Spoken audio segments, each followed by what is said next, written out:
Olá, pessoal. Bem-vindo a mais uma aula de programação no desenvolvimento de sistemas, certo? Nossa aula de número 10. Nós vamos falar o que hoje? Nós vamos começar a ver estruturas de controle de fluxo, certo? Começar a ver, nós vamos continuar isso nas aulas seguintes. Só que antes disso, nós temos que terminar o assunto da aula 9, certo? Nós estamos falando sobre dicionários. Vamos voltar lá, então, na aula de número 9 e falar sobre dicionários. Deixa eu abrir aqui o meu Visual Studio também. Meu Visual Studio que atualizou.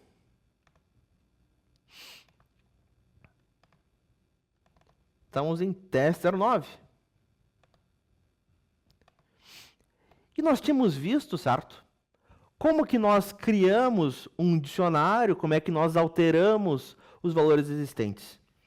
Tudo de boas, Pedro. Estamos na paz. Deixa eu abrir aqui o material da aula 09. Vamos dar uma revisada rápida, certo? Nós vimos o que era um dicionário, certo? Uma estrutura de dados que vai armazenar sempre um par chave-valor. A minha chave, ela tem que ser única, ela não pode se repetir. E vou guardar um valor. Esse valor pode ser de qualquer tipo. Pode ser um número, pode ser um texto, pode ser uma lista, pode ser inclusive um outro dicionário. Ele é uma estrutura de dados, assim como a lista, certo? Na lista, como é que funcionava? Eu colocava os valores diretos separados por vírgula, certo? Tá muito metido, meu Deus do céu. No dicionário, como é que funciona, certo? Também vou colocar os valores separados por vírgula. A questão é que cada elemento que vou separar por vírgula, ele é composto sempre por um par chave-valor. O dicionário, assim como a lista, ele é sempre mutável e ordenado. O que significa ser mutável e ser ordenado? Mutável quer dizer que eu posso modificar ele depois que eu criei. Uma vez que o meu dicionário existe, eu posso ainda adicionar valores, remover, alterar. Ser ordenado significa o quê? Que a ordem que eu coloco os elementos dentro do dicionário é a ordem que o dicionário me retorna. Como é que nós declaramos um dicionário no Python? Nós vamos utilizar das chaves, aquele cara que tem um negocinho no meio, certo? Cada par, chave-valor, separados por vírgula. O par, composto por uma chave única, seguido de 2 pontos. Se atente aqui na sintaxe. Cadê meu laser? Né? Seguido por 2 pontos, o valor desta chave. Na linha 2 aqui, o que eu tenho? Eu tenho um elemento nesse dicionário, um par chave-valor. Chave 12, o valor da chave 12, nesse caso é o Batman. Nos nossos exemplos, então, o que eu tinha? Eu tinha uma chave pessoa, tinha um dicionário pessoa, certo? Esse dicionário pessoa aqui, como ele está na linha 32, quantos elementos ele tem? Quantos pares ele tem? Me contem. 3 pares. Quais que são as chaves desse dicionário?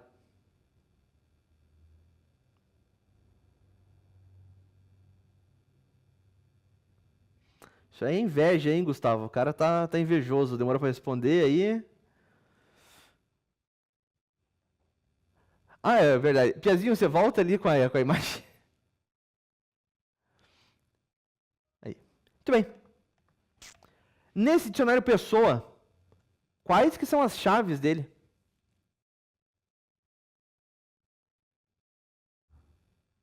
Nome, idade, cidade. Boa, Gustavo. Sim? Eu tenho uma chave nome com o valor Batman. Tenho uma chave idade com o valor 26. Tenho uma chave cidade com o valor Gotham. Vocês conseguem ver bem aqui, pessoal? Quando aparece eu aqui na tela e o código ou não? Sim? Sim? Consegue? O problema sou eu que sou cego mesmo. Nossa, eu não conseguiria ver, eu teria que ver só o código. Cegueira é uma desgraça. Muito bem. É assim que nós declaramos. Dúvidas até aqui, na hora de declarar um dicionário? A estrutura dele, como é que ele é? Não adianta óculos para mim, ó. O meu caso é só transplante agora. Nenhuma? Paulo Henrique, Gustavo, eu sei que vocês manjam, mas e o resto, pessoal? Como é que vocês estão?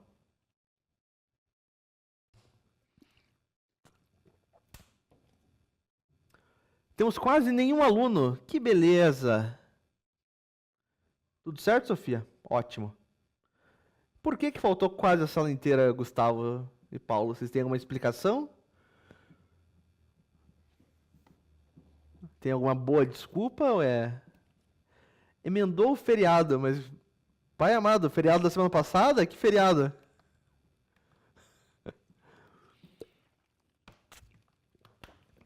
Meu caneco. Muito bem. Segunda não vai ter aula e ninguém me avisou. Ótimo. Bom saber. Obrigado por ter me avisado, pessoal. Yes. Segunda não tem aula pra mim também, né? Deixa eu ver meu horário agora. Agora eu fiquei feliz. Maringá. Opa. Tamo tranquilo, então. Beleza. Voltando, então, já que não temos nenhuma dúvida com a declaração de um dicionário. Nós vimos em seguida como acessar os valores de um dicionário. Como que nós acessamos o valor de um dicionário? Através da chave. Assim como na lista, nós vamos utilizar da sintaxe do colchetes. O colchetes é esse cara reto aqui, certo? Como que era na lista? Ah, é o nome da minha lista, abre colchetes, o índice, a posição do elemento que eu quero acessar. No dicionário, não. Também vai ser o nome do dicionário, abre colchetes, só que vai ser o nome da chave que eu quero acessar o valor. Ah, eu quero acessar o valor da chave nome? Pessoa, abre colchetes, nome. E o que isso vai me retornar? O valor desta chave vai me retornar o João. Repare, não vai retornar o par como um todo, certo? Somente o valor daquela chave. Né? Mesma coisa aqui para a chave cidade e para a chave idade. Né? Muito bem. Seria irritante se aparecesse no Meet. Ontem, numa outra escola aqui de Curitiba, teve conselho de classe. Só que ninguém me avisou e eu fiquei esperando 20 minutos no Meet, certo? Obviamente, vai ter consequências isso, mas isso é outra história. Muito bem, vamos em frente. Só que tem um detalhe. Usando da anotação de colchetes, quando eu tento acessar uma chave que não existe, vai me dar um erro, certo? Que tipo de erro? Um erro de chave, um key error. Eis a cara de um erro, certo? O que eu tinha nesse exemplo? Eu tinha um dicionário pessoa, chave nome, valor João, chave idade, valor 25, chave idade, valor São Paulo. E eu tentei dar um print em quem? Em pessoa na chave endereço. Opa! O meu dicionário pessoa não tem uma chave endereço. Se eu tento acessar ele, o que vai me ocorrer? Um erro, certo? Eis a cara de um erro. Ocorreu o erro aonde? Neste arquivo, nesse caso aqui do meu teste, certo? Na linha 2, aonde na linha 2? Ao tentar acessar a chave endereço, o endereço não existe. O que vai me ocorrer? Um erro de chave, um key error, certo? Não existe endereço. Meu código aqui, quebrou meu código aqui, explodiu, certo? Ele parou nesse momento. Ah, professor, mas eu queria que não explodisse o meu código não desse erro. Que se não tivesse endereço, ele desse uma mensagem. Ah, endereço não cadastrado, por exemplo. Em vez de apenas explodir. Como é que nós podemos fazer isso? Podemos fazer isso? Podemos. Nós vimos na última aula, certo? Ontem. Existe uma segunda forma de acessar valores dos dicionários, que é com o método GET. Como que funciona esse tal desse método GET? GET em inglês, primeiro de tudo, pegar, certo? Novamente, tenho aqui um dicionário pessoa, chaves nome, idade e cidade. Eu posso fazer um pessoa.get e passando dentro dos parênteses a chave que eu quero pegar o valor. Nesse caso, eu tentei fazer um pessoa.get na chave nome. Meu dicionário pessoa tem uma chave nome? Tem. O que ele me trouxe, então? O valor da chave nome. João. E depois eu fiz um pessoa.get numa chave endereço. Tem uma chave endereço? Não, não tem uma chave endereço. Certo? Por padrão, quando não existe a chave, o que o método get vai fazer?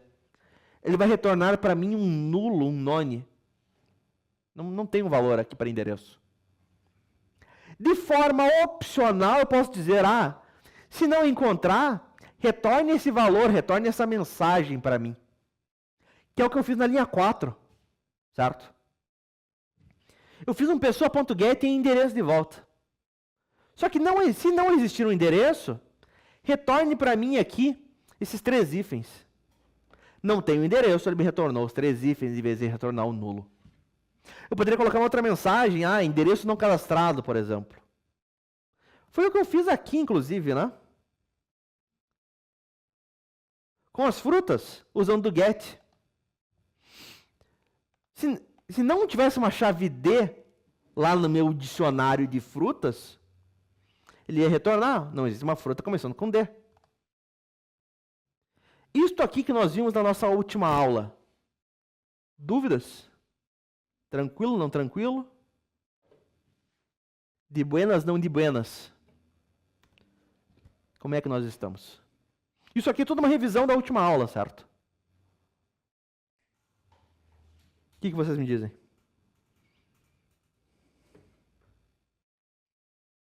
Tranquilo? Vocês sim, você, o Gustavo, eu sei que vocês estão mais tranquilos porque vocês têm um pouco mais de conhecimento. Conhecimento prévio. Quero saber o resto do pessoal.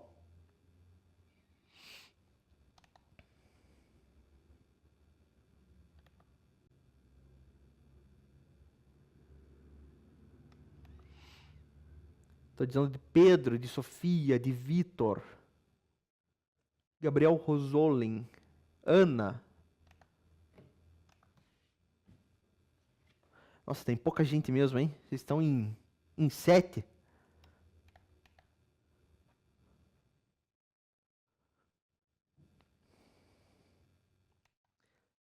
Sete de uma turma de quantos?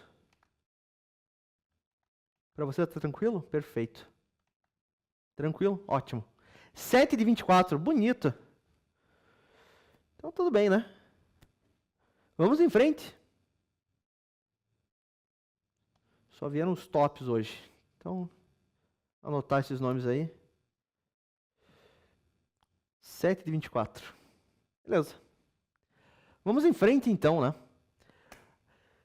Nós vimos que nós podemos também adicionar ou alterar valores no meu dicionário. Como? Nós vimos uma primeira forma, uma primeira sintaxe, uma primeira anotação, que é utilizando novamente do colchetes, certo? Como aqui nesse exemplo. Eu tinha um dicionário pessoa com 3 chaves, né? Chave nome, chave idade, chave cidade. E eu quero alterar o valor da chave cidade. O Batman não mora mais em Gota, ele mora em Maringá agora. Como que é a sintaxe? Meu dicionário. Na chave cidade, repare usando de colchetes, vai receber um novo valor. Professora, mas já existe uma chave cidade. Não tem problema, ele vai fazer o quê? Vai alterar o valor da chave existente. E na linha 34, o que eu fiz? Eu disse que pessoa na chave saldo conta vai receber legais 10 bilhões. Só que não existe uma chave saldo conta no dicionário pessoa. O que vai ocorrer nesse caso?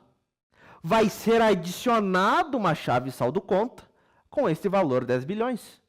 Se eu mando rodar e dou print, né? Tá aqui. Meu dicionário pessoa ficou como agora? Nome continua o mesmo, idade continua o mesmo valor. O valor de cidade foi atualizado para Maringá e foi adicionado todo este par novo. Né? Batman quis passar um calor aí, quis sentir uma secura. Tranquilo. Só que existe uma outra forma de fazer isso que eu não mostrei para vocês. Foi onde nós paramos na última aula. Que é utilizando de um método chamado update. Pro update, eu posso passar múltiplas chaves e valores de uma vez só. Com essa sintaxe aqui, com essa notação do colchete, eu tenho que fazer um por um. Ah, e se eu quiser fazer vários de uma vez só? Como é que ficaria? Eu tenho aqui um dicionário que são os meus dados atualizados. Dados novos, vamos dizer. Esse cara é um dicionário. O que eu tenho aqui que eu vou atualizar a minha pessoa? Tem uma chave cidade, cujo valor é Maringá. Tem uma chave saldo conta, cujo valor são 10 bilhões. Como é que eu posso passar isso para minha pessoa de uma vez só? Método update. No meu dicionário pessoa, eu vou fazer um update nele. Update em inglês, atualizar. E eu vou passar aqui, o que para ele? São os dados novos. O meu dicionário dados novos, certo? Quem existir em pessoa vai ser atualizado, quem não existir vai ser criado. O resultado aqui é a mesma coisa. Apenas formas diferentes de chegar no mesmo resultado. Aqui tem a vantagem que eu consigo passar vários valores de uma vez só, certo? Se eu tivesse mais chaves aqui e mais valores, né? Eu continuaria fazendo em duas linhas, onde na outra eu teria que fazer uma por cada par, né? Vale mais a pena. Ah, professor, mas por que você está mostrando duas formas, então?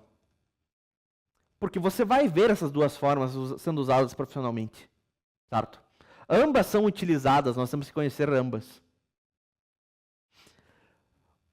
Nesse update, eu poderia passar de outra forma ainda. Eu poderia passar aqui, fazer um pessoa.update. Vamos dizer que o Batman tem um bairro agora. Eu diria que bairro vai receber, colocar sinal de igual, um valor. Aqui ele mora na zona 1.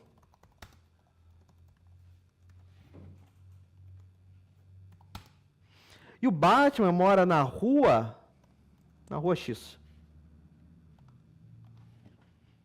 É uma outra forma de utilizar o update. E também vai funcionar. Até o resultado final. Os dados novos ou substituíram, certo? No caso da cidade. Ou foi criado caso não existisse, que foi o caso do saldo. Dúvidas nesse tal desse update?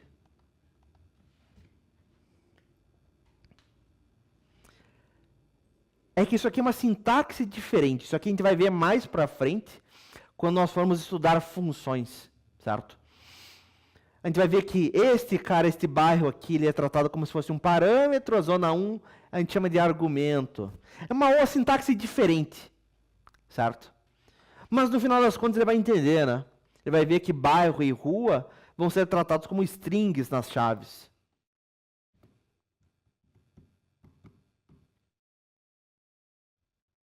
Tranquilo? Faz sentido esse update ou não? Estamos de buenas? Não estamos de buenas? Não se acanhe, pessoal. Perguntem. Não existe pergunta tola aqui. Tola quem não pergunta. Não tendo dúvidas, vamos em frente. Aqui tem um segundo exemplo, certo? Para alterar valores usando da notação do colchetes, né? Vamos trocar o telefone do Batman, certo? Não é mais esse telefone, agora ele tem 2 números de telefone. Meu cliente aqui na chave telefone vai receber agora uma lista de valores, certo? Ele tem agora 2 números de telefone. E também foi atualizado. Poderia ter feito com update também. Legal. Conseguimos modificar, conseguimos adicionar numa lista. E se eu quiser remover, como é que eu removo? Novamente, existem 2 formas de remover de um dicionário. Vamos fazer um novo exemplo. O professor conhece frutas. Vamos fazer um dicionário de frutas. Uma fruta com A, ameixa. Uma fruta com B. Opa. Banana. Uma fruta com C. E vou escrever melancia. Professor, mas você é um animal, né? Melancia não começa com C. Putz, verdade. Burrice minha. Quero remover esse par, então. Chave C, valor melancia. Como é que eu removo? Existem também 2 formas diferentes. Vamos dar uma olhada nelas. A primeira forma é utilizando de uma palavra-chave del no nosso código. Vou dar um del no meu dicionário de frutas na chave C, por exemplo. E depois eu vou dar um print em frutas.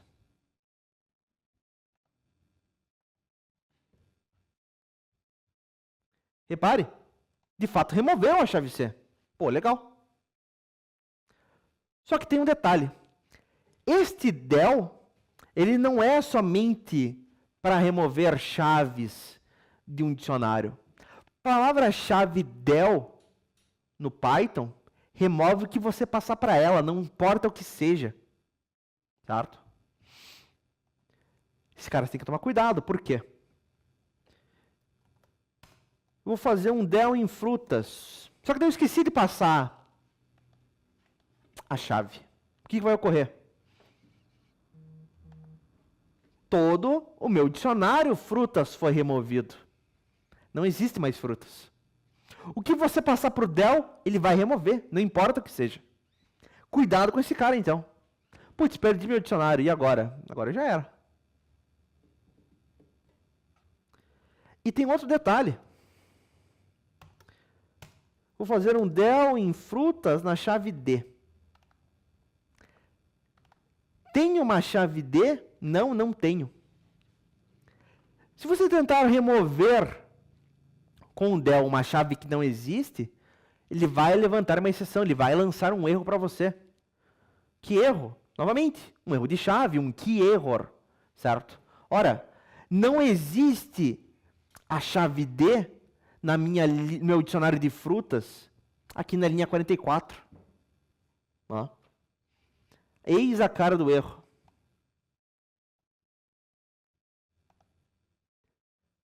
Palavra-chave del. Faz sentido? Professor, mas existe outra forma, uma forma mais segura de fazer, não é? Sim. Por que você está mostrando isso? Também porque é bastante utilizado no mercado. Certo? Muito programador escreve código assim. Tem nexo esse del?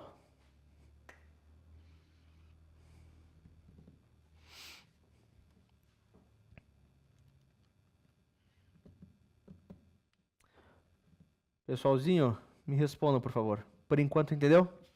Perfeito. E a outra forma de fazer, como é que seria?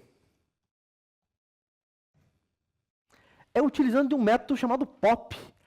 Professor, o pop da lista não é o pop da lista, é o pop do dicionário. Os métodos têm o mesmo nome, mas a forma como nós utilizamos ele é um pouco diferente, não é exatamente a mesma coisa. Como é que funcionava o pop na lista? Alguém lembra? Alguém consegue me explicar? Pop da lista.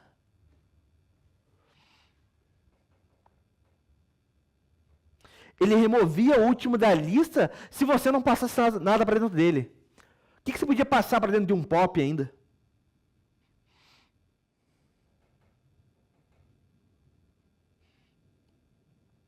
Eu podia passar um índice do elemento que eu quero remover na lista. Certo? A posição do elemento. Ih, Paulo, agora já segui em frente. O pop no dicionário é diferente. Por quê? O pop no dicionário, eu vou passar a chave do valor que eu quero remover.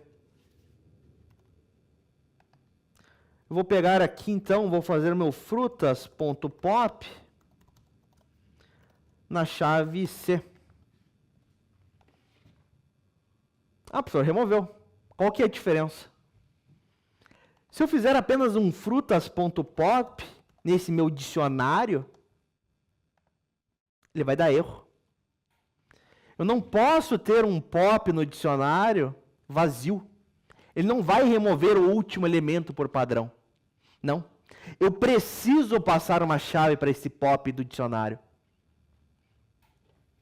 Isso aqui, então, vai me dar um erro.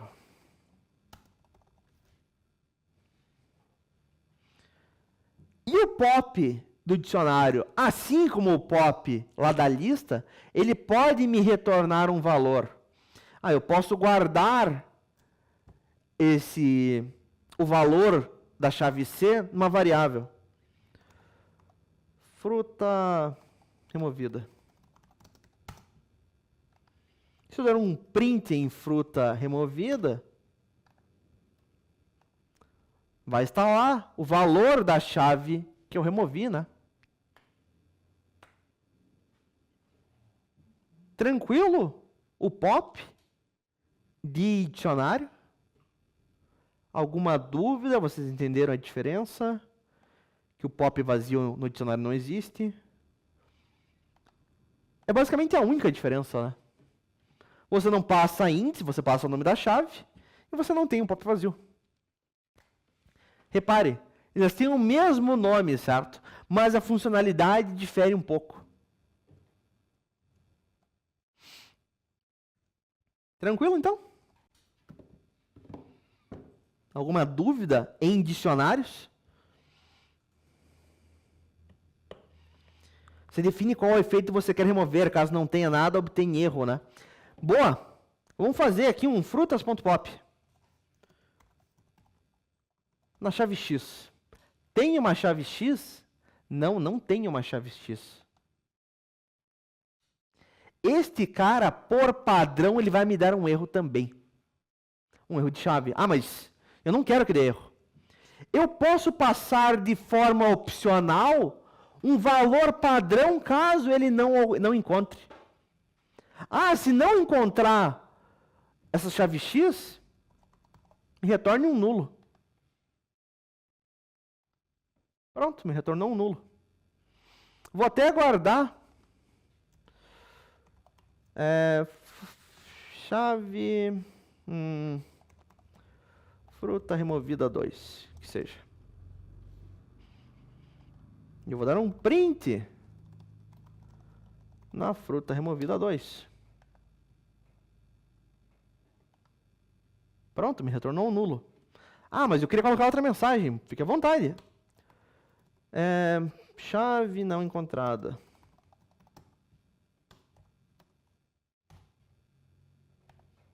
Tá ali, chave não encontrada.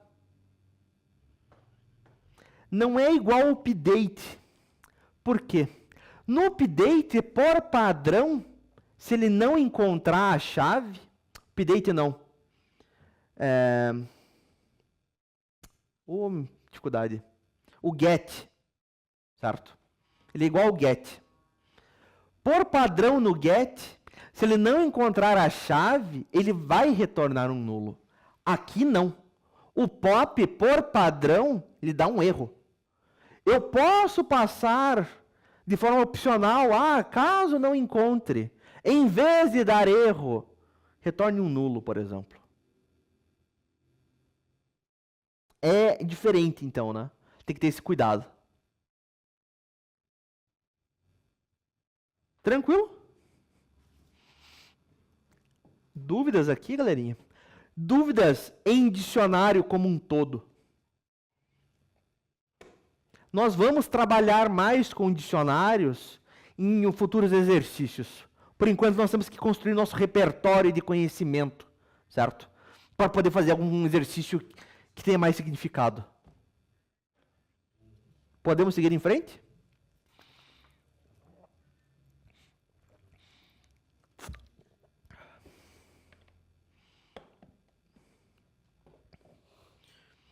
Cada chave pode ter mais do que um valor. Vamos tentar.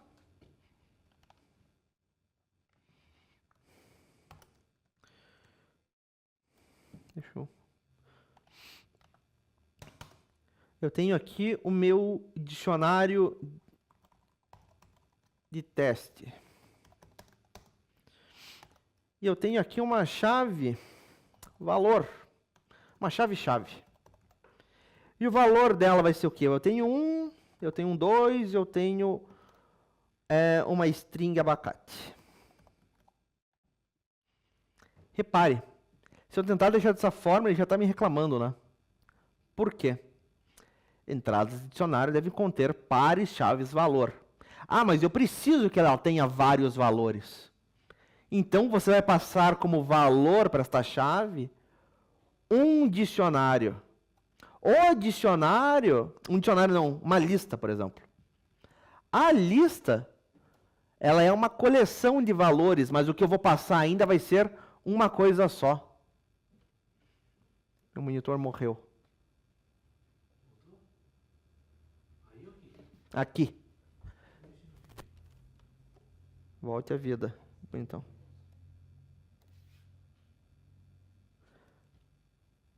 Para hoje, de preferência. Aí, opa, não vamos tocar mais. Então, repare. A minha chave ela vai ter somente um valor, mas esse único valor pode ser uma coleção.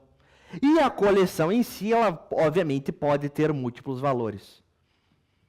Mas eu queria passar duas listas. E eu vou ter aqui uma segunda lista, certo? Com um valor. E um set. Novamente, esse cara vai reclamar se eu fizer nessa sintaxe. O que eu tenho que fazer? Eu vou passar então uma lista de listas.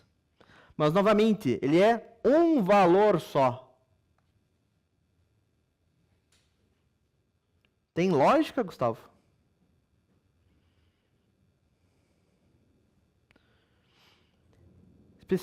Agora, caso eu queira retornar especificamente um valor dessa lista do dicionário, isso funciona ou retorna somente a lista inteira? Eu quero pegar este abacate aqui. Quando eu vou salvar isso aqui numa variável, dicionário teste na chave-chave, vai me retornar uma lista.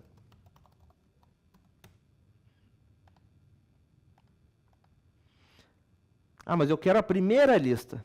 Chave, primeira lista, índice 0. No índice 0.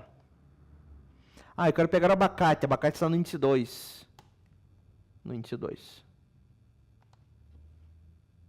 Você tem que navegar por dentro das listas, no caso, certo? Você tem que ir de forma recursiva, você tem que ir de forma... você tem que ir de passo a passo, basicamente, ali, entrando em cada uma delas. Cada um dos elementos. Isso aqui funciona. Muito bem, galerinha. Se não temos dúvidas em dicionário, vamos para o nosso próximo conteúdo. E agora o negócio começa a ficar mais interessante.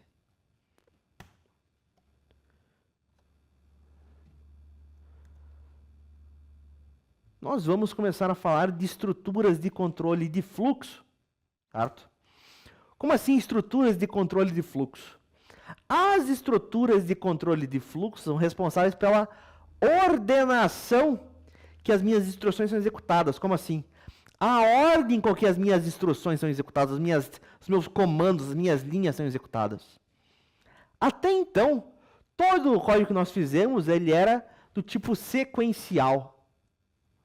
Certo? Como assim? Ele é executado na ordem que foi declarado, linha a linha. Ora, ele vai executar a linha 1, depois a linha 2, depois a linha 3, a linha 4 e assim por diante. Certo? Nós vamos ver agora estruturas que vão alterar o fluxo de execução. Não necessariamente vou executar uma linha que eu declarei. Certo? Posso executar ela ou não, ou posso executar elas várias vezes. Certo? Nós vamos começar com as estruturas condicionais. E quando nós falamos de condição, nós sempre vamos falar de if. O que é if em inglês? Alguém sabe? Se. Né? Como que é a ideia aqui do if? Nós vamos avaliar uma determinada condição, uma determinada expressão, certo?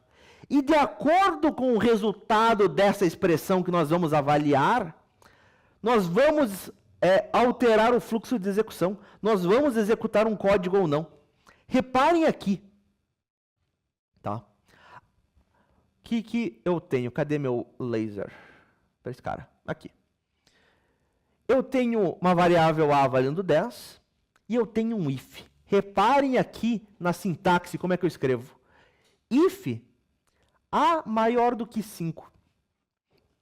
O que é esse A maior do que 5? Isso aqui é a minha condição, certo? E esta condição, ela vai ser ou verdade ou vai ser falso, certo? Só tem dois valores possíveis, né? Ou é verdadeiro ou é falso. Não existe um meio termo, ele é meio verdade, não. Ou é verdade ou é falso, certo? Neste caso aqui, essa condição é verdadeira ou é falsa? Ela é verdadeira, sim, né? A é maior do que 5? Sim. O A vale 10. 10 é maior do que 5. Reparem aqui. If, a minha condição, terminou minhas condições, 2 pontos. E reparem, aqui na linha 3 eu tenho esse espaço em branco antes. O que é esse espaço em branco? São 4 espaços, você pode colocar com um tab do seu teclado. Ah, professor, qual que é o tab mesmo? Vamos olhar. A BNT2. Imagens.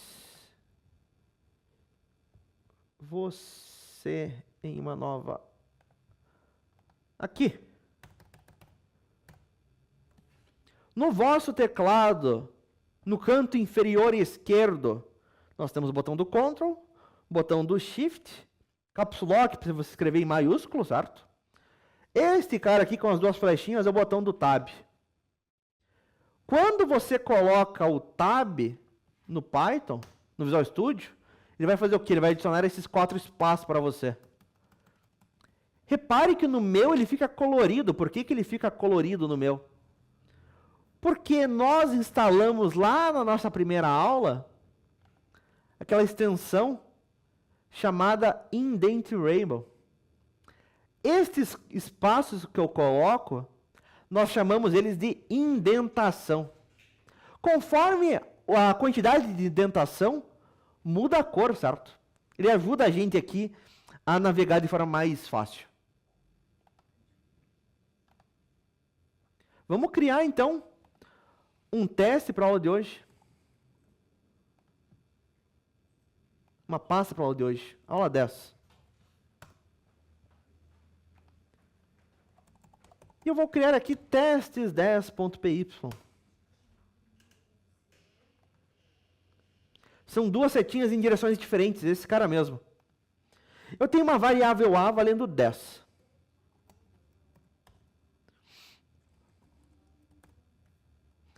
E eu tenho uma condição. Se este A for maior do que 5, dois pontos. O Visual Studio é legal, eu dou um Enter, ele já vai colocar os espaços para mim, os 4 espaços, certo? E aqui dentro é o bloco do meu if, certo? É os comandos que eu quero que executem caso a condição do if seja verdadeira, né? Ele vai executar somente se for verdade, se for falso não vai executar. Se for verdadeiro, o que eu quero que faça? Eu vou dar um print. Uma mensagem. É maior do que 5. Aí eu quero que faça um outro comando ainda. Tem que continuar indentado se eu quero que fique dentro do bloco do if. Vou dar um print.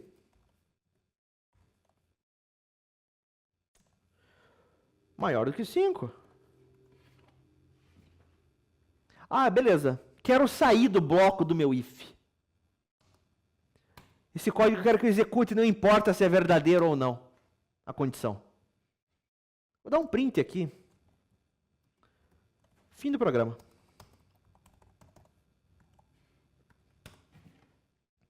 Certo?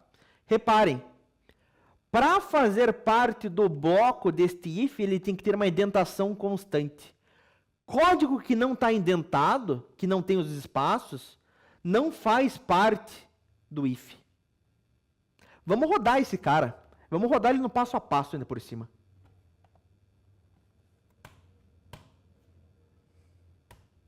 Deixa eu só diminuir aqui, porque senão não dá para ver. Bora lá. Python vem e vai fazer o quê? Vai criar minha variável A valendo 10. A vale 10. Chegou na linha 2, na linha do if. Vamos fazer uma verificação. Esse A ele é maior do que 5? A vale 10. 10 é maior do que 5? Sim. Esta condição é verdadeira. Sendo verdadeira, nós vamos entrar no bloco do if. Repare, ele foi lá para dentro, para a linha 3. Vai executar o bloco, vai executar a linha. Vai executar a linha 4. Na linha 4, terminou o bloco do if, certo? Terminou o bloco do if, ele vai para onde? Para a próxima linha de código, certo? Fora do bloco. Para esse print da linha 6. E vai executar o print da linha 6. Fim do programa. Correto? Fique comigo, monitor. Ah, só que isso aqui faz sentido da forma como está? Ou não? Dúvidas até aqui? Nenhuma? Sofia, Ana, Gabriel Rosolin, Paulo, Pedro, Vitor, tudo de boa? Tem nexo, não tem nexo? Vou confiar, hein? Vou acreditar. Muito bem. Só que meu A não vale 10. Meu A vale 3. E agora, o que vai ocorrer? Vamos ver? Vamos testar. Vamos executar o passo a passo. Python vem, vai criar minha variável A valendo 3. A vale 3. Chegou na linha 2, na verificação. Se o A for maior do que 5, meu A vale 3.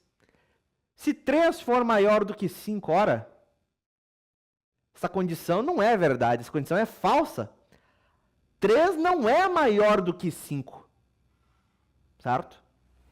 Reparem para onde que o meu Python vai agora. Esta condição sendo falsa, o bloco do meu if, certo?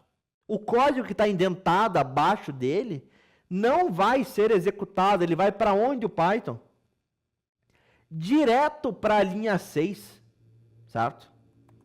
E vai dar um print somente em fim do programa. Não fez nenhum desses prints, porque a condição dele a condição deles era falsa, certo?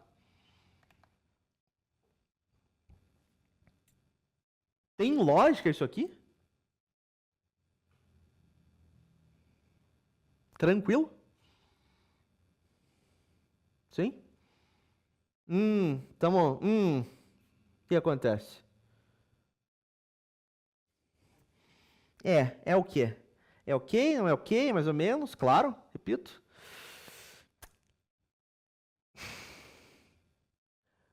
Bora lá então. Criei a minha variável A valendo 3. Chegou no bloco do meu if. Chegou no if, certo? O if ele tem uma condicional. Qual que é a condição para este if ser executado? Se o valor da minha variável A for maior do que 5. Somente se esta condição do if for verdadeira, que o bloco do meu if vai ser executado. Esta condição é verdadeira? A é maior do que 5? Não, não é. A vale 3. 3 não é maior do que 5. Esta condição é falsa. Sendo falsa, ele não vai entrar no bloco do if. Ele vai para onde? Para o próximo bloco de código, que nesse caso é esse print da linha 6. E vai executar de lá. Nesse caso, a única coisa que vai executar foi o fim do programa. Ah, eu poderia ter mais código aqui, obviamente. Ah, eu vou fazer uma conta depois, sei lá. Tenho A que vale... Eu tenho... Ah, não, né? Eu tenho um número 1 que vale 5. Eu tenho um número 2 que vale 10. Eu quero dar print número 1 mais número 2. O bloco, o que eu quiser fazer, certo? Assim como eu poderia ter mais coisa dentro do bloco do if. Dessa forma aqui, o que vai ocorrer? Vai declarar valendo 3, a condição é falsa, sendo falsa não entra no if, vai para o próximo bloco, certo? Nesse caso, é a linha 6. Número 1 valendo 5, número 1 vale 10. Vai dar print na soma de número 1 mais número 2, 15. E daí print no fim do programa. De buenas? Ou não de buenas? Ou mais ou menos de buenas?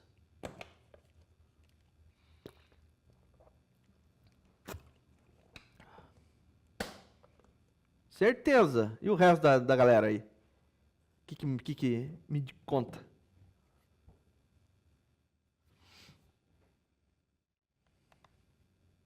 Sofia, Ana, Pedro, Vitor.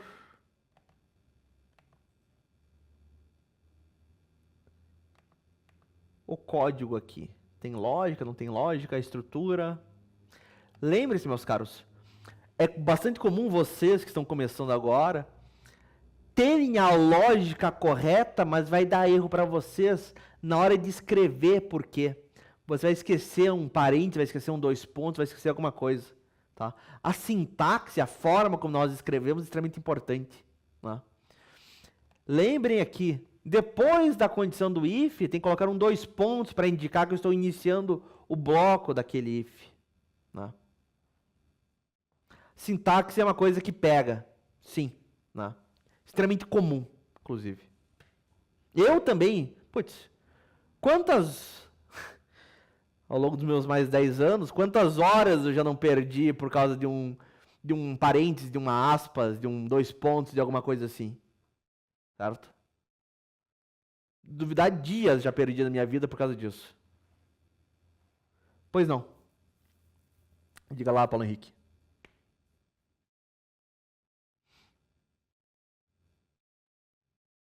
Exato. Extremamente comum, certo?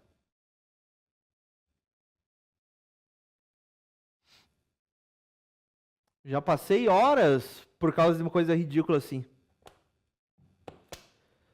Sim, a IA ela vai ajudar a gente a identificar esse tipo de coisa com toda certeza. Sim. Né? Você joga ali o código, você joga a mensagem de erro, ela vai indicar para você o que está acontecendo, por que está acontecendo. Se for coisa mais simples, assim como erro de sintaxe, lógicas mais complexas, aí vai depender muito da inteligência artificial em si, certo? Tem coisas tão complexas que ela talvez não consiga, né? Sim, tem as extensões no próprio Visual Studio, né? Ele tem lá o GitHub Code, por exemplo, que é pago, que ajuda. Você consegue rodar algumas de forma local, né?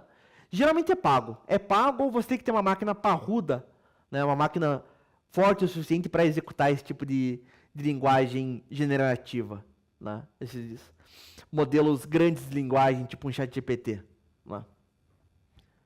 Muito bem. Vamos em frente.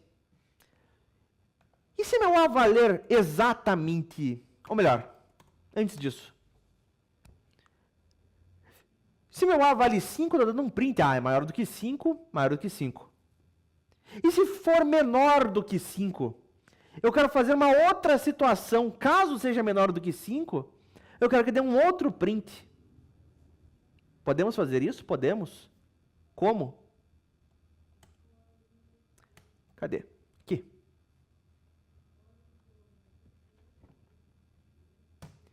Nós temos um outro bloco que acompanha o else, que acompanha o if, perdão, que é opcional, que é um cara chamado else. Else, em inglês, qual que seria a tradução, pessoal? O que vocês acham que seria? Se não. Perfeito, Gustavo.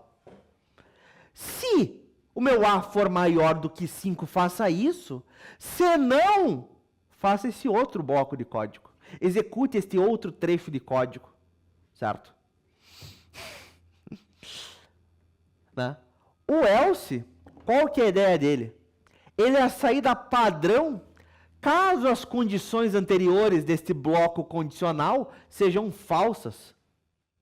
Como assim, meu Deus? Vamos ver. Vamos ver um exemplo. Aqui na linha 2, o que eu tenho? Tem uma verificação, certo? Tem um if.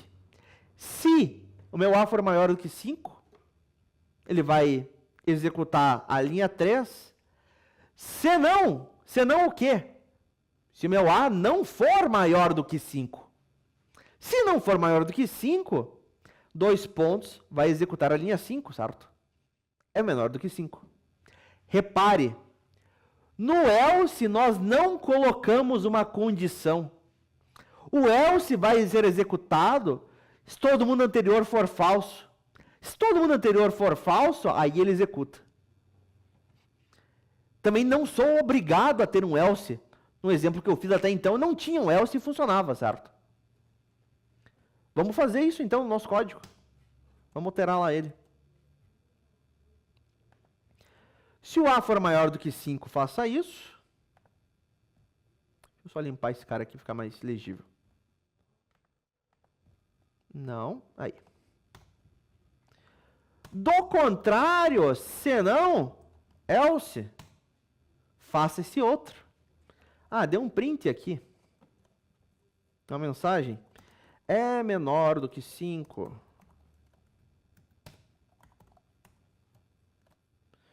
Menor do que 5. Opa. Ô, dificuldade. Aí. E vamos rodar, vamos testar esse cara.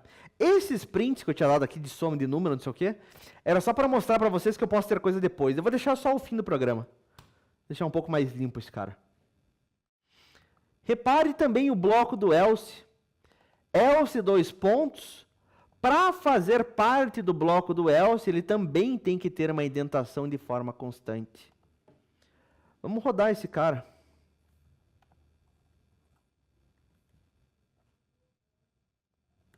Aqui.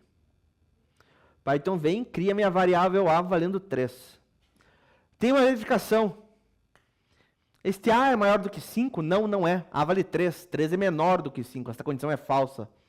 Sendo falsa e nessa estrutura condicional eu tendo um else, ele vai direto para dentro do else. Certo? Todo mundo anterior for falso, foi. Tem um else? Tenho. Cai direto dentro do else. E lá ele vai fazer. Print é menor do que 5. Menor do que 5. Cadê meu terminal, meu Deus? E por fim, o fim do programa. Por que ele não deu terminal? Seja bonzinho comigo, por favor. Agora sim, é menor do que 5, menor do que 5. Fim do programa. Oh, meu Deus do céu, mas o cara é perfeito, Gustavo. Perfeito. Vamos fazer. Tá, professor. Mas e se o meu A for exatamente 5? O que vai ocorrer? Vamos rodar, vamos testar. Meu A vale 5, certo? Meu A é maior do que 5? Não, ele não é maior do que 5. Ele é igual a 5. Esta condição é falsa. Sendo falsas as condições, sendo um else, ele vai cair no else. E vai dizer, é menor do que 5, menor do que 5, fim do programa. Só que ele não é menor do que 5, né? Ele é 5. Como é que a gente arruma isso? E eu nem tenho esse material no sala de aula ainda, então ele nem pode copiar nada, nem pode, né? Dar uma desculpa aí, ele olhou no material antes. Não, isso aí foi uma sacada de mestre mesmo. Tá, mas eu teria que ter uma outra condição aqui no meio, né? Se for igual, se não for maior do que 5, mas for igual a 5. E nós chegamos ao terceiro comando que nós podemos usar numa estrutura condicional, que é o else. Eu posso colocar dentro de uma estrutura condicional condições alternativas para serem verificadas, que é o chamado else, né? É como se fosse um else if, né? Se não se. Se não for verdade isso, mas e se for isso? Como no meu exemplo aqui. Se for maior do que 5, faça isso. Se não, se o A for igual a 5, faça isso. Se não, faça esse outro. Dentro de uma estrutura condicional, eu posso ter quantos else eu quiser, quantos else forem necessários. Primeiro, eu vou ter sempre um if, certo? Esse cara é obrigatório. Se eu for ter else, vai ser depois do if, quantos eu quiser, opcional também. Por fim, vai ser sempre o else. O else vai ser executado quando? Quando o if for falso e quando todos os ifs forem falsos também. Daí ele vai executar o else, se eu tiver um else, não sou obrigado a ter.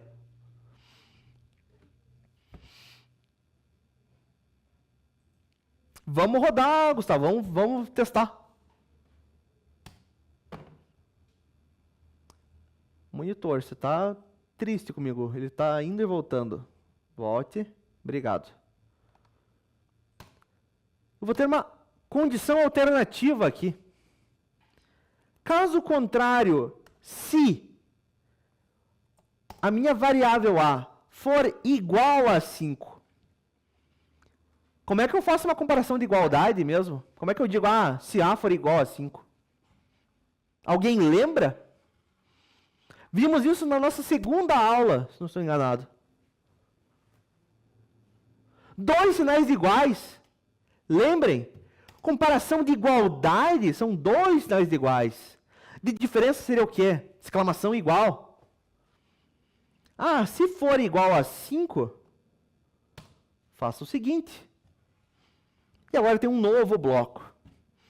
Não tem que desistir, Paulo Henrique, tem que correr atrás. Correr para ultrapassar, né, cara? Pô, vai se contentar com 6 segundos? Pô, não dá, né? Eu vou dar um print aqui na mensagem. É igual a 5.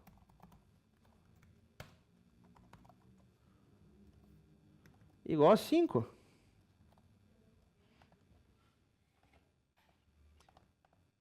Vamos debugar esse cara, que esse cara é interessante de debugar. Eu vou começar com o meu A valendo 10. E vamos rodar. Python vem, vai criar minha variável A valendo 10.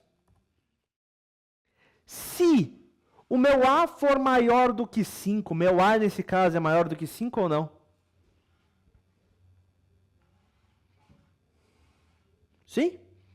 Meu A é maior do que 5, meu A vale 10. Vamos com calma. Meu Python veio, criou a minha variável A valendo 10. Chegou na linha 2, verificação. Este A ele é maior do que 5? Sim. Esta condição é verdadeira, o A é maior do que 5, A vale 10, 10 é maior do que 5. Sendo verdadeiro, ele vai para onde? Para dentro do bloco do if. Vai dar os prints. É maior do que 5, maior do que 5. Terminou o bloco deste if. Repare para onde que o Python vai agora. Ele foi direto para a linha 12, por quê? Ué, mas e o else e o else? Nessa estrutura condicional que eu tenho, certo? A partir do momento que ele encontrou alguém verdadeiro, que ele entrou num bloco, ele não vai verificar as outras condições. Ele já achou alguém que é verdadeiro. Ele não vai passar pelos outros ifs, pelos outros ifs e else que eu, porventura tenha, certo? Encontrou alguém verdadeiro, vai executar aquele bloco, não importa se tem mais 500 blocos depois, né? Nessa mesma estrutura. Ah, eu tenho mais 30 ifs ainda e um else. Não importa, eu achei alguém que é verdadeiro, executo aquele cara e vou embora, certo? Saio de toda a estrutura condicional. O if foi verdadeiro, eu executei a linha 3, a linha 4, terminou a 4, que terminou o bloco desse if, foi direto para o 12. E ele vai executar o fim do programa. Tem lógica isso? Faz sentido? De buenas? Para ver todos, você diz para ele passar por todos? Ele não vai passar por... Ele pode verificar todos, certo? Só que ele nunca vai executar todos os conteúdos. Aí eu teria que fazer uma outra estrutura de repetição. Eu posso ter múltiplas estruturas de repetição, mas eu teria que começar com um if novamente. Ah, se o A for igual a 5, faça isso e porventura. São outras estruturas daí, de repetição, dentro de um mesmo código, certo? Em uma estrutura de repetição só, certo? Nesse cara aqui, ele vai executar somente um dos blocos, certo? Se esse cara for verdadeiro, vai executar esse. Se esse é o if for verdadeiro, vai executar isso. Se nenhum dos dois forem, e eu tenho um else, ele vai executar esse else. Ele jamais vai executar o conteúdo dos 3 de uma vez só. Tá, mas meu A ele não vale 10, meu A vale 5. E agora? Vamos testar.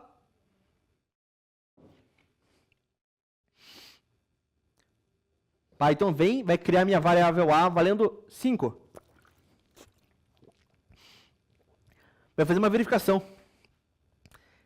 Este A, ele é maior do que 5? Não, não é. Ele é igual a 5, ele não é maior do que 5. Esta condição é falsa. Sendo falsa, ele vai seguir em frente, não vai entrar no bloco do if. Só que eu tenho um else-if. Vai parar e vai fazer esta verificação agora. Ah, isso não é verdade? Então, o A ele vale 5? Uma outra condicional. E sim, aqui esse cara é verdadeiro, certo? Meu A de fato vale 5. Sendo verdade, ele vai entrar no bloco desse else-if. Vai dar o print. É igual a 5. Verdade? Vai dar o print igual a 5. Terminou o else-if. Para onde que ele vai? Direto para o fim do programa. Ele não vai passar no else. Ele não vai passar, porventura, em else que eu teria depois dele. Ele já achou alguém que é verdadeiro. Não tem por que ele passar em outras verificações naquela estrutura condicional. Ele vai seguir em frente, vai para o próximo bloco de código. Ah, mas não é... Só que meu A, ele não vale isso. Meu A, ele tá valendo 2. Vamos testar de volta. Python vem. Python vem. Aí. Cria a minha variável A valendo 2. Se o A for maior do que 5, opa, o A não é maior do que 5, A é 2, 2 não é maior do que 5, isso é falso, não vai entrar no if. Tem um if? Tem. Vamos fazer a verificação do if. O valor da minha variável A, então, se não é maior do que 5, ele é igual a 5? A é igual a 5? Não, não é. A é igual a 2. 2 não é igual a 5. Essa condição é falsa também. Terminou meus ifs, tem um else, cai dentro do else. Ele é menor do que 5, então se ele não é maior, não é igual, só pode ser menor. Menor do que 5, menor do que 5, fim do programa. Essa estrutura condicional, alguma dúvida nelas? Vocês pegaram ela bem? Vocês têm que pegar ela bem, meus caros. Isso aqui é fundamental. Certo? Se você pegou mais ou menos, me fale. A gente repete, a gente tenta explicar de outra forma. Falem suas dúvidas. Gustavo e Paulo Henrique, eu sei que estão de boas. Gustavo Henrique e Paulo Henrique, a dupla. Eu também, eu sou Carlos Henrique, né? Então, estamos, né? Pessoal, o Henrique aí tá de boas. E o resto, pessoal? Os trio Henrique aí estão, né? PCG, o cara já criou uma gangue até, uma sigla aí. E o resto do pessoal? Tá de boas? Não tá de boas? Como é que a gente tá?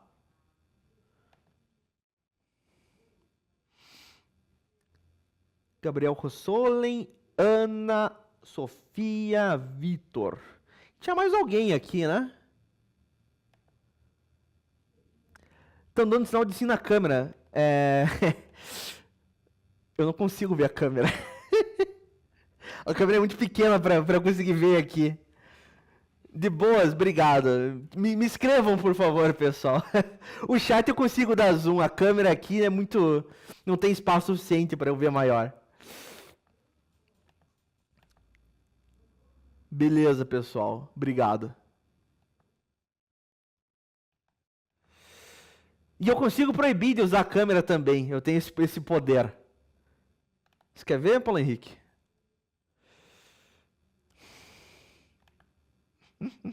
Depois eu mostro. Muito bem. Tá quase na hora, não, mas essa aqui vai até 35. Ainda tem 15 minutos. Eu vou liberar vocês 5 antes. Temos 15 minutos ainda. Com esses 15 minutos... Tá tranquilo. Eu também não tô com o poder de fazer isso agora que não me deram. Não, mas isso é de menos. É pra vocês se concentrarem, parar de ficar mexendo em filtro aí. Beleza, pessoal. Vamos fazer um exercício então com esse if, ver se a gente pegou bem. Para isso, na nossa lista de exercícios, nós vamos para uma lista nova. Já não estamos mais fazendo com uma estrutura sequencial. Nós estamos com uma estrutura de decisão agora. O que nós vamos fazer aqui? Façam para mim o exercício 1. O que diz o exercício 1? Maior entre dois números. Escreva um programa que solicite ao usuário 2 números e exiba o maior deles. Ora, solicitar 2 números. Como é que eu solicito 2 números ao usuário? Como é que eu solicito um número para começar a conversa? Input. Boa. Função input, certo? 2 números, 2 inputs, cada um para uma variável. E depois vai exibir o maior entre eles. Sim, é um número, tem que converter ele para inteiro, perfeito. Manda em brasa aí, tente fazer esse exercício 1. Caso você tenha dúvidas, me pergunte, não fique parado, certo? Por favor, pergunte. Logo mais, a gente corrige. Tá? Essa aula vai até 12h35. Eu vou liberar vocês 12h30. Temos 10 minutinhos.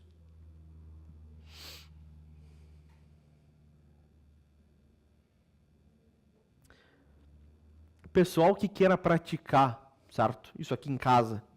E porventura você não tenha computador. O que você pode fazer? Você consegue rodar código Python no celular também, certo?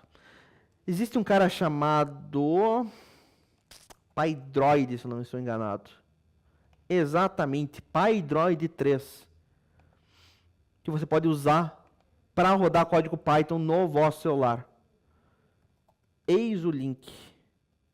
Maior entre dois números. Escreva um programa que solicite ao usuário dois números e exiba o maior entre eles. A gente já corrige.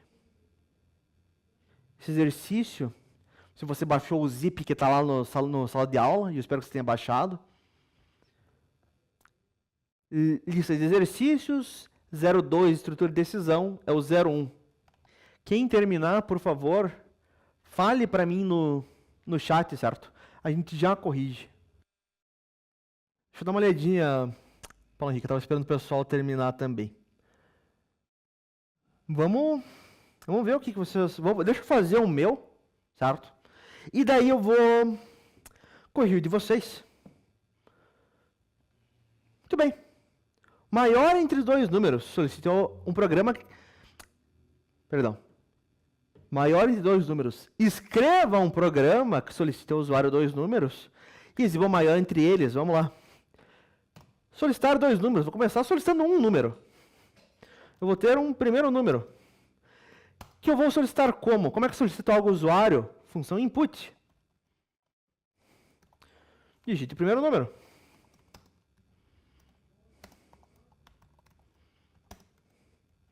Só que tem um detalhe. A função input, ela sempre me retorna o que foi digitado como uma string. Ora, eu não quero uma string, certo? Eu quero, de fato, um número. Eu tenho que converter o resultado desse input para um número. Eu vou converter para um float. Vocês todos fizeram inteiro?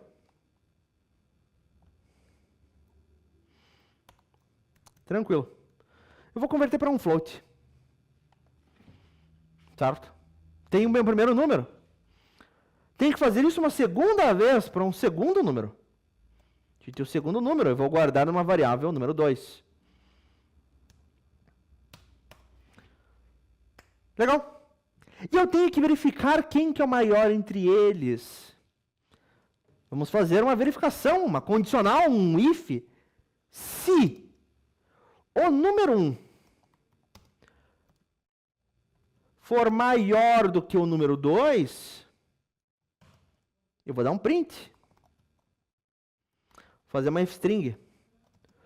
O maior número é o número 1. Do contrário, o maior número vai ser o número 2. Ou vão ser iguais. Mas de qualquer forma, né? Vamos fazer uma verificação se caso seja igual. Do contrário, se o número 1 for igual ao número 2, eu vou dar um print. Os números são iguais. E eu vou colocar aqui um dos números para mostrar. Ah, qual deles? Qualquer um? São iguais? Por fim, senão. E como é que vai ser o senão?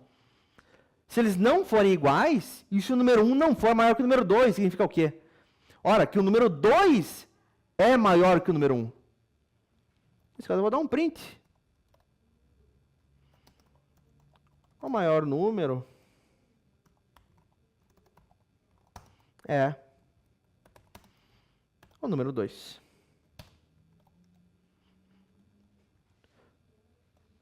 Certo? Vamos rodar. Primeiro número 5, segundo número 6. O maior número é 6, legal. 9 menos 15. 9 é o maior número. Entre 0 e 0, os números são iguais, valem 0. Deixa eu ver o que vocês passaram.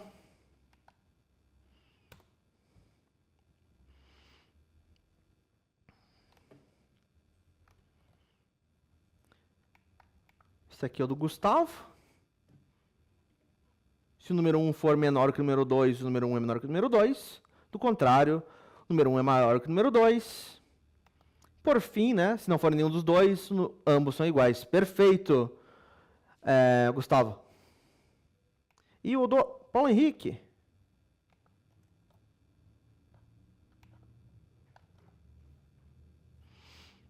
Primeiro número, segundo número. Se o número 1 for maior que o número 2, o maior número é o número 1. Se o 2 for maior do que 1, maior é o 2. Do contrário, os números são iguais. Legal. Repare, né? A lógica de vocês foram diferentes. Diferente da minha também. O Gustavo, ele viu se o número 1 for menor que o número 2. E depois se 1 for maior que o 2. Eu coloquei primeiro se 1 for maior que o 2, não menor.